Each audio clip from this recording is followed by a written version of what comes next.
खुद के खेत में जाके नहीं खाएंगे। रोड पर जो खेत रहेंगे उनके खेत के चने उखाड़ के नहीं, यानी अपने घर के खेत के चने खाने में उनको क्या तकलीफ। पर वो हमारा यह ठाकुर जी वाली बात आ गई कि माखन तो घर में बहुत है, पर भगवान कन्हैया को घर का माखन अच्छा नहीं लगता। और इसलिए तो गोपियों के जाके भगवान चोरी करके, लेकिन इस चोरी में भगवान की एक शिक्षा है प्रेम की, कि गोपियां भगवान से कितना प्रेम करते हैं, ये ग्वालिनी भगवान से कितना प्रेम करते। और इसलिए तो महाराज हुआ। और इसी महाराज के साथ एक समय एक दिन ऐसा भी आ गया कि कंस जी महाराज को मालूम पड़ा कि नंद गांव में इन्हें गोकुल वृंदावन में बाबा नंद के आज बालक है कृष्ण, यही देवकी का 8वां पुत्र है महाराज। अभी तक उस बालक के लिए कितना षड्यंत्र किया, लेकिन अब तो पक्का मालूम पड़ गया कि वही बालक है। तो भगवान के लिए क्या क्या षड्यंत्र सोच रहे होंगे, क्या क्या विचार कंस जी महाराज कर रहे होंगे। वहां के एक मंत्री है जिनका नाम है अक्रूर जी महाराज, जो रिश्ते में वासुदेव जी के बाबा नंद के रिश्तेदार भी हैं, भाई भी लगते हैं। और यहाँ पर कंस जी महाराज की सभा में भी है। तो इन्हीं एक पत्र दिया गया और कंस ने यहाँ से अपना षड्यंत्र बदल दिया। अब कंस भगवान कृष्ण को मारना नहीं चाहते हैं, बल्कि अब तो उनका सम्मान करना चाहते हैं। बोले कृष्ण बलराम को मथुरा बुलाया जाए, हम सारे मथुरा वासियों के सामने उनका सम्मान करेंगे। और सम्मान क्यों? बोले छोटी उम्र में बड़े बड़े कारनामे किए, कई अगासुर को मारा, कई बकासुर को मारा, कई काली अनाग का दहन किया। जिस बालक ने 7 दिन तक गोवर्धन को अपनी चीटी में धारण करके रखा है, ये कोई साधारण बालक नहीं है, ये वही नारायण है। लेकिन अब मथुरा बुला कर षड्यंत्र रचा गया है, नाम सम्मान का है, लेकिन बात षड्यंत्र की है महाराज। इसलिए भेजा गया अक्रूर जी महाराज। अब जब एक अतिथि घर आते हैं तो अनेक प्रकार से उनका बड़ा स्वागत होता है। हमने कल भी कहा था कि गांव में, नगर में, संत के रूप में, महात्माओं के रूप में, गुरु के रूप में यदि प्रेम न जाने कब हमारे घर परमात्मा आ जाए तो उसको एक गिलास जल पानी जरूर पिलाइए। और इसीलिए महाराज अतिथि देवो भव, अतिथि में भी गुरु और भगवान को देखना चाहिए। वेदों में भी बताया गया है। लेकिन आजकल नगर में तो, हमारे गांव में तो फिर भी ठीक है, लेकिन शहर में जब कोई अतिथि अब चला जाता है ना, तो अतिथि आता नहीं, उससे पहले उससे पूछ लिया जाता है कि महाराज वापस कब जाओगे। हम नौकरी चाकरी वाले लोग हैं भाई, और इसलिए समय की मर्यादा होती है। इसलिए अतिथि प्रेम के देते महाराज हम तो एक समय के लिए आए। पहले विवाह होते थे 8-8 दिन, 15-15 दिन शादियां चलती थी, बारातें जाती थी, सारा नगर स्वागत करता था। आज तक तो लड़की वाले के देते महाराज 12 बजे आना, 2 बजे चले जाना, 10 लाना, 11वां होना नहीं। तो प्रेम वो अंदर से वो सब ऐसा नहीं रहा, तो टालने वाला काम है। और आधुनिक युग है, इसमें गलती आपकी भी नहीं, क्योंकि आप लोग सब जो देख रहे हो टीवियों में, मोबाइल में, फिल्मों में, कोई काम आप क्या हो रहा है। पहले अतिथि को भोजन कराया जाता था, बिठा के परसा जाता था, लेकिन अब तो कहते महाराज जी रखा है जितना खाना खाओ हाथ से लो, और उसका नाम क्या दिया, सुरुचि भोज। तो सुरुचि भोज नहीं है, वो गिद्ध भोजन है। गिद्ध लोग कैसे टूटते हैं एक जगह, आप शहरों में देखो सुरुचि भोजन कैसे होता है। उन्होंने कहा 9 बजे से शुरू, चालू, स्टार्ट। लोग जो भागेंगे पांडाल की तरह, कोई के ऊपर प्लेट गिर रही, कोई के ऊपर सब्जी गिर रही, कहीं पूड़ी गिर रही, अन्न का नुकसान हो रहा है, भोजन का नुकसान हो रहा है। बिल्कुल गिद्ध भोजन के समान भोजन है। और इसलिए महाराज प्रेम, कोई भी आए उसको बिठा के भोजन कराओ उसी में।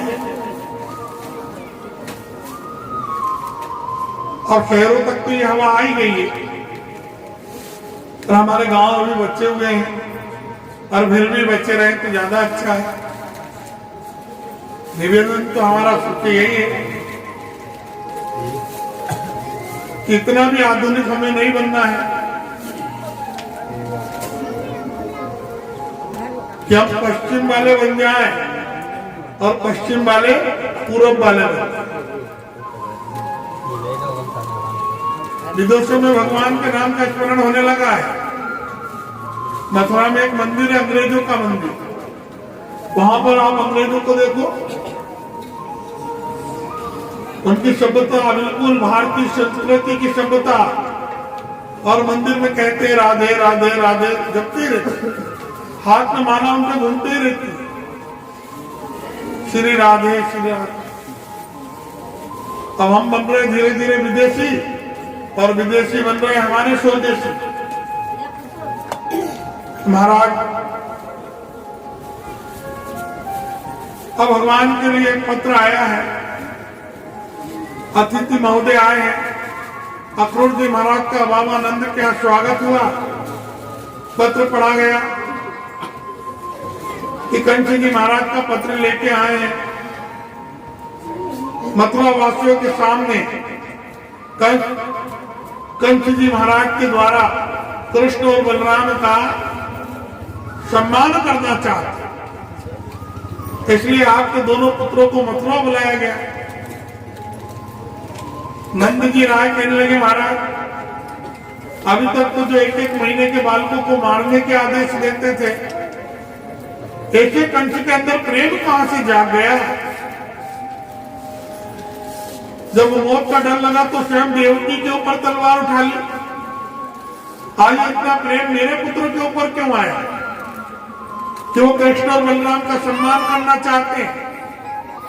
अक्रूर जी, हमें ऐसा सम्मान हमारे पुत्रों के लिए नहीं चाहिए। और ऐसे दुष्ट और ऐसे कंस जिससे स्वयं प्रजा भी पीड़ित है, ब्राह्मण संत महात्मा कि सब रात दिन यही तपस्या करते हैं कि वो प्रभु इस राक्षस से हमारी रक्षा करो। ऐसे राक्षस के पास मैं अपने पुत्र कृष्ण बलराम को भेजूं, ये नहीं हो सकता है महाराज। इसलिए अक्रूर जी महाराज, मेरा आपसे निवेदन है कि हमारी ओर से कंस जी महाराज को ये आप मना कीजिए। अक्रूर जी कह रहे हैं सम्मान के साथ नहीं भेजेंगे महाराज तो सेना आएगी, और वैसे भी इनके माता पिता की भी आज्ञा है। बोले कैसी आज्ञा महाराज, हमने कब आज्ञा दी आपको, हमने तो कभी आज्ञा नहीं दी कि कृष्ण बलराम को आप मथुरा लेके जाइए। बोले महाराज नंद जी, आप कहते हो कि आप कृष्ण के पिता हो, यशोदा मैया है, लेकिन सत्य बात तो यह है कि आपने जन्म कृष्ण को नहीं दिया है। कृष्ण तो स्वयं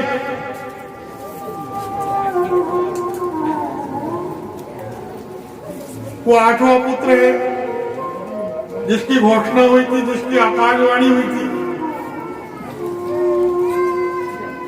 उस रात्रि में स्वयं वासुदेव जी कारागृह से उस पुत्र को यहां लेके आए थे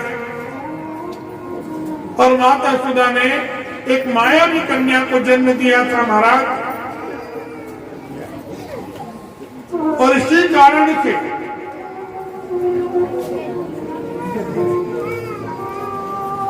उस कन्या को यहां से लेके गए और उस कन्या को जब कंस मारने के लिए गए तो वो आकाश में उड़ गई। फिर आकाशवाणी हुई कि अरे पापी, मुझे क्या मारता है, तुझे मारने वाला संसार में मेरे से पहले आ गया है। लेकिन भगवान ने स्वयं माया का पर्दा चढ़ाया, इसलिए वासुदेव जी महाराज को भी स्वयं गर्ग जी महाराज के द्वारा ये सूचना प्राप्त हुई है कि कृष्ण ही उनका पुत्र है। क्योंकि आचार्य गर्ग जी जो है वो वर्तमान, भूत, भविष्य तीनों देखते हैं। और जिस कृष्ण की आप बात कर रहे हो वो कृष्ण आपने पाला है और उसको तैयार किया, बड़ा किया है। अब जब माता यशोदा के कान तक ये बात गई कि अक्रूर जी हम ही मिले थे आपको ऐसा बुरा मजाक करने के लिए, क्या कह रहे हो कि कृष्ण मेरा पुत्र नहीं है? आप कैसे कह सकते हो कि कृष्ण मेरा पुत्र नहीं है, देवकी का है, जिस बालक को मैंने जन्म दिया है। मेरी नंदों ने सबसे पहले देखा कि मेरे पास में बालक खेल रहा है और आप कहती हैं, अक्रूर जी कहते हैं कि एक माँ जब 11.5 वर्ष के बालक को पाल पोस के तैयार करती है तो ये उसके दुख का सबसे बड़ा कारण है कि एक दिन यदि उसे यह मालूम पड़ जाए कि जिस बालक को पाल पोस के मैंने तैयार किया है वो बालक मेरा नहीं है, तो वो माँ के ऊपर क्या गुनेगी। तो विचार सिर्फ वो माँ कर सकती है और कोई नहीं कर सकता है महाराज, क्योंकि माँ ही एक है जो हमेशा बच्चों का भला भी करती है, उनके बारे में विचार करती है। खुद कभी भोजन करे या ना करे, लेकिन बच्चों के लिए भोजन, उनकी व्यवस्था, एक माँ की जो ममता होती है ना बालक के लिए सबसे ज्यादा अधिक रहती है। और माँ ने इसके लिए कभी कोई स्वार्थ नहीं रखा। एक संसार में एक माँ ही है जो बिना स्वार्थ के अपने बालक को 9 महीने कोख में रखकर उस बालक का लालन पोषण करती है। उसे कोई स्वार्थ नहीं है, क्योंकि जब एक माँ के एक बालक होता है महाराज तो उसका, उस माँ का भी जन्म दूसरा होता है संसार में। ये वो माँ अच्छी तरह से जानती है। उसकी पीड़ा, 9 महीने उसको कोख में रखना, अपने जल से, अपने खून से उस बालक को, अपने मांस से उस बालक को तैयार करना। इसलिए कभी कभी ऐसा समय आता है कि कुछ लोग माता पिता के साथ अंत में ऐसा व्यवहार करते हैं कि हम व्यासपीठ से कहें ऐसे पुत्रों को इस जीवन में जीने का भी अधिकार नहीं है जिनके माता पिता वृद्ध आश्रम में बैठे थे, जो अंत में माता पिता की सेवा नहीं कर सकते हैं। ऐसे लोगों का एक पूत इतना कहा है संतों ने कि पुत्र हो जाए और पुत्र होके वो पुत्र निकल जाए, बहुत अच्छी बात है, लेकिन पुत्र होके महाराज वो कपूत निकल जाए, इससे बड़ी कोई बुरी संसार में कोई पाप नहीं है, कोई बुरा कर्म नहीं। इसलिए माँ की ममता सब जानती है, चाहे वो बालक के लिए हो, चाहे भगवान कृष्ण के लिए माता यशोदा का वो प्रेम, भले जन्म ना दिया हो, लेकिन आज भगवान कह रहे मैया जन्म देने वाले से तो पालने वाला और बड़ा होता है। कभी कभी कोई जन्म दे के छोड़ देता है, लेकिन जो उसको पालता है, उसको तैयार करता है, उसको बड़ा करता है। और संसार जब भी कहेगी तो ये नहीं कहेगी ये देवकी का पुत्र है, हमेशा लोग कहेंगे यशोदा का लल्ला।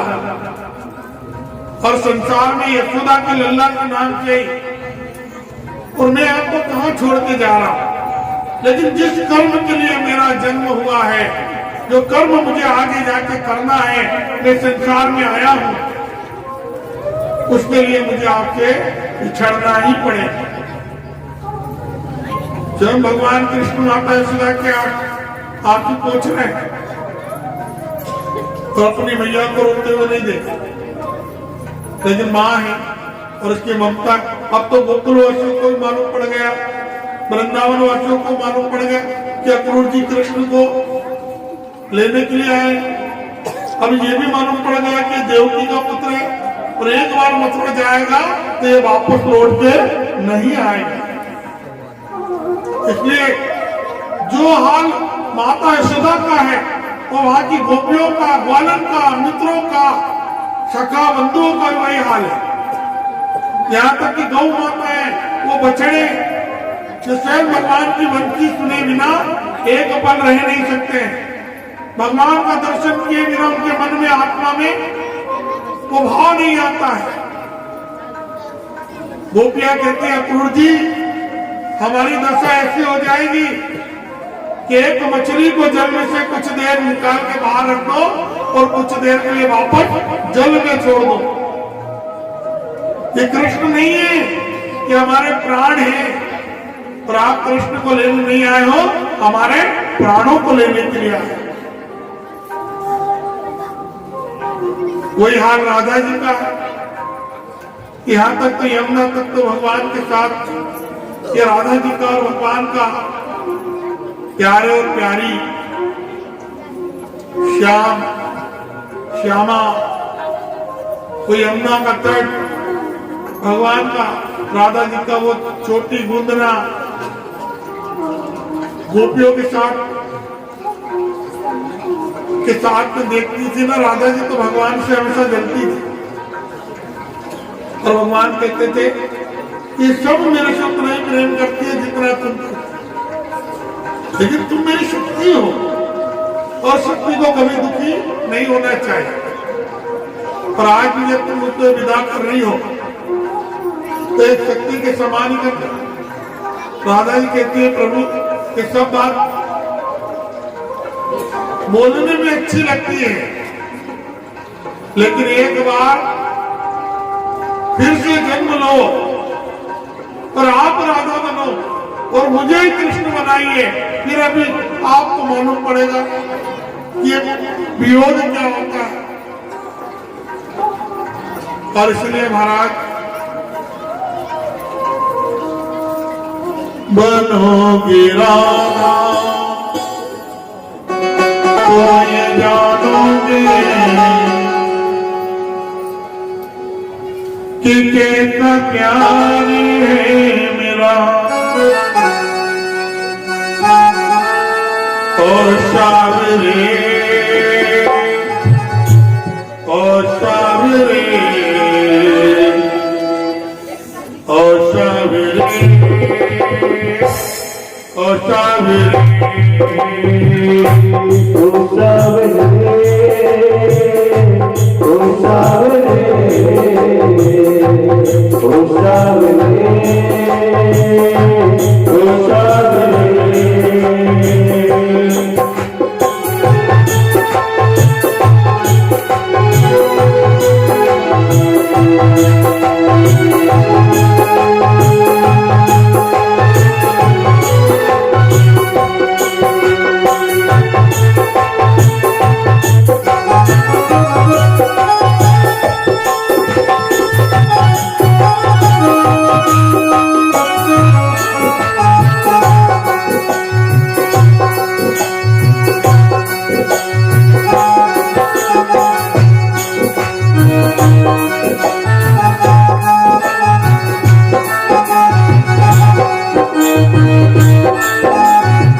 चाहे क्या पीड़ा होती है, कितना जलता है दिल जब आंखें रोती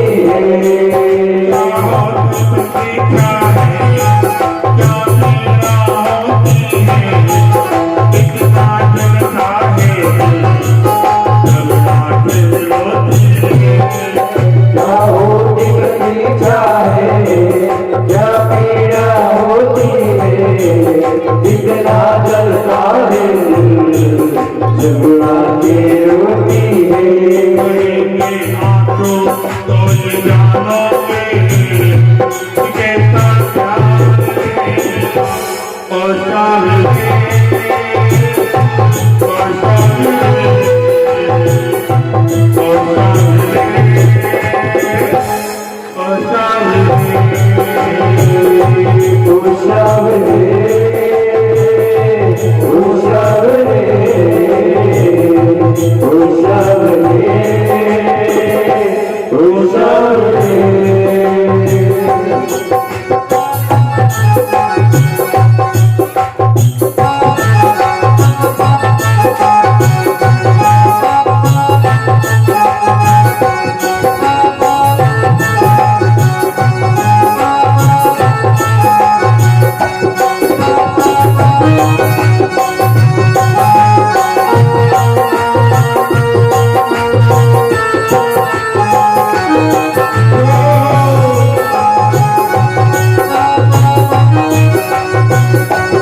बनो तेरा तू राधा बन के जिए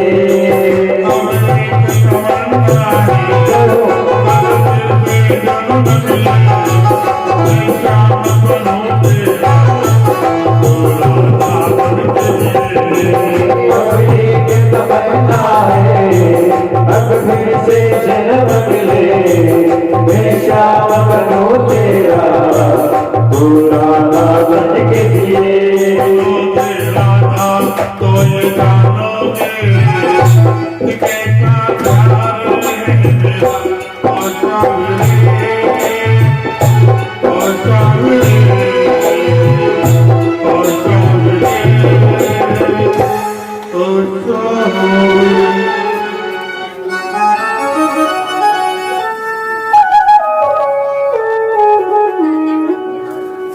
ये राधा जी और भगवान का प्रेम है। यहाँ सिर्फ त्याग की बात है।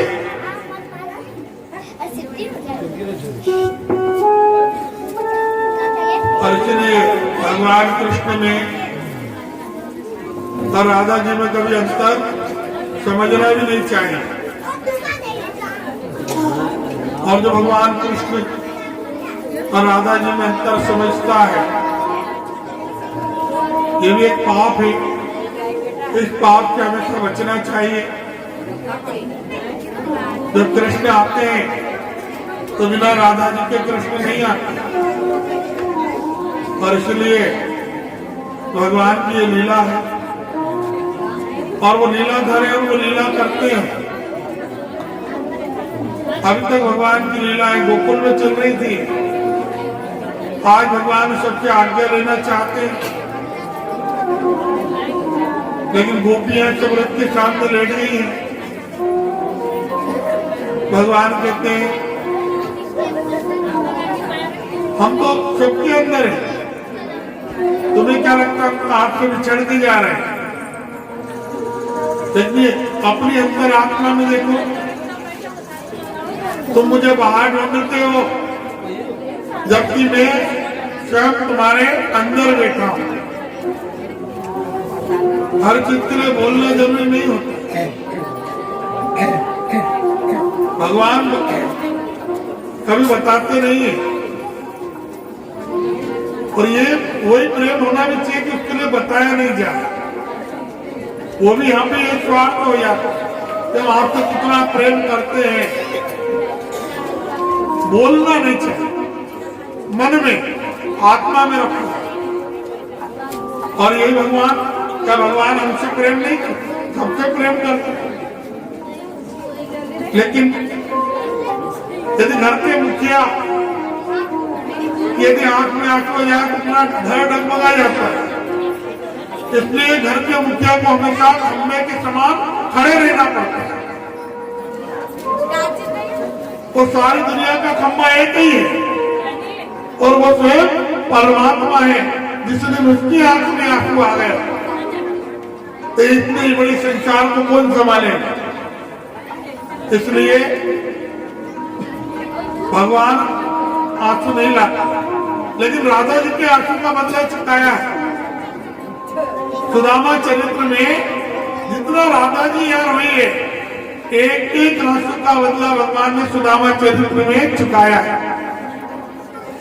जितनी राधा रोई है उतने भगवान सुदामा के लिए रोए। और ये उसकी लीला है। वही ब्रह्म है, वही परमात्मा है, वही भगवान। वेद व्यास जी ने 3 रूप बताए। वेद व्यास बताए 3 रूप, ब्रह्म, भगवान और परमात्मा कहा। वही परमात्मा है, वही ब्रह्म है, वही भगवान है, वही सृष्टि को आगे बढ़ाने वाले हैं, वही हमारे पालनहार है। सब वही है, एक ही है। इसलिए कुछ चले भी जाए तो उसका वो नहीं करना चाहिए। वो चला गया, उसने दिया, उसने ले लिया, उसके पास चला गया। कभी कभी बड़ा दुख हो जाता है, चिंताएं हो जाती कि कुछ कम हो गया। लेकिन जब आ रहा था, जब चिंता नहीं करी कि परमात्मा खुद दे रहे, लेकिन कुछ चला गया तो उसकी चिंता क्यों? आज गया तो कल वापस आएगा। इसलिए महाराज ये चक्र चलता है और चलता रहेगा। चाहे कोई अपना आके चला गया हो, चाहे अपन कहीं चले गए, दुख दोनों तरफ का नहीं होना चाहिए। और इसलिए भगवान का रथ पहुंचा मथुरा नगरी। यमुना पार करके देखी मथुरा नगरी भगवान पहुंचे तो यहाँ पर एक पत्र आया कंस जी महाराज का कि हम कृष्ण बलराम का स्वागत करते हैं मथुरा नगरी में। अक्रूर जी को पत्र मिला, भगवान को दिया, भगवान ने पत्र पढ़ के फाड़ दिया। और जैसे मथुरा का द्वार आया, अक्रूर जी से कहते